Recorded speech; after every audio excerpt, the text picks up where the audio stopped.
పసివాడై మెరిసాడే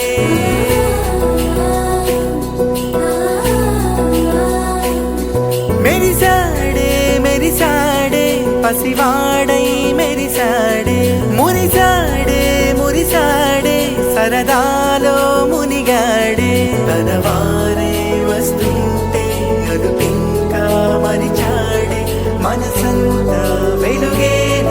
ఇక చీకటెళ్ళింది తెల్లారి నీ నవ్వుతోనే 10 మంది ఉండగా ప్రతిరోజు పండగే పడి నవ్వుతుండగా ప్రతిరోజు పండగే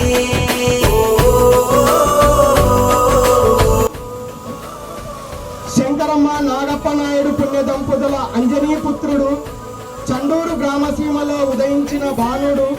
ఆ కాలంలోనే హైదరాబాదులో పీజీ చేసిన విద్యావంతుడు, కష్టాలను కంఠంలో దాచి చిరునవ్వు చిందించే గౌరీశంకరుడు, సుదీర్ఘ బోధనానుభవంతో కృష్ణానది తీర గ్రామాలలో ఒట్టిపోయిన రేగడి భూముల్లో విద్యా సుగంధాలు వెదజల్లి వజ్ర వైడూర్యాలను వెలికితీసిన ఉత్తమ ఉపాధ్యాయుడు, కల్మషం లేని వ్యక్తిత్వం, అందరి మంచి కోరే మనస్తత్వం,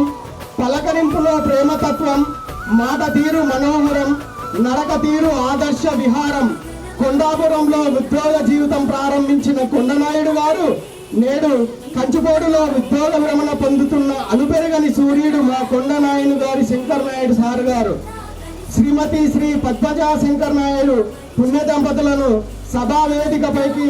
రావాల్సిందిగా సాదరంగా ఆహ్వానిస్తున్నాం సార్.